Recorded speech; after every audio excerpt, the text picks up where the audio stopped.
L'activité Comment représenter les molécules a été présentée en classe de seconde sur une durée d'1 h 30. Dès leur entrée en classe, les élèves se répartissent en groupes de 4. Les groupes ont été créés par l'enseignant en amont, en fonction des besoins, groupes homogènes ou pas. Pendant que les élèves s'installent, l'enseignant distribue à chaque élève le document de travail sur la représentation des molécules. Les consignes sont clairement énoncées, le professeur vérifie qu'elles sont bien comprises de tous, en interrogeant des élèves pour reformulation par exemple, avant le travail en autonomie. Un porte-parole est désigné par l'enseignant ou le groupe lui-même. Les élèves lisent le document d'abord individuellement avec pour objectif de relever les points qui posent problème. Ces points sont ensuite débattus dans le groupe pour apporter réponse aux questions qui se posent. La mise en commun a montré que peu de questions sont restées sans réponse dans les groupes.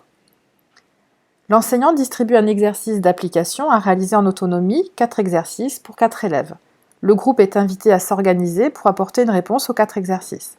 Pendant ce travail en autonomie, l'enseignant observe les élèves, ce qu'ils écrivent, écoute les échanges, relève et analyse les erreurs et évalue les difficultés.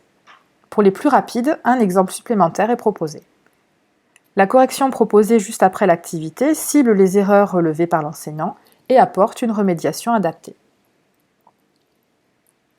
La correction se termine par un résumé de ce qui doit être retenu, résumé qui doit apparaître dans le cahier.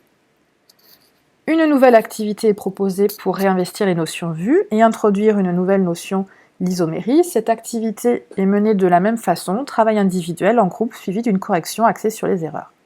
Pour terminer, une évaluation formative permet à chaque élève de vérifier ses acquis et de s'auto-évaluer.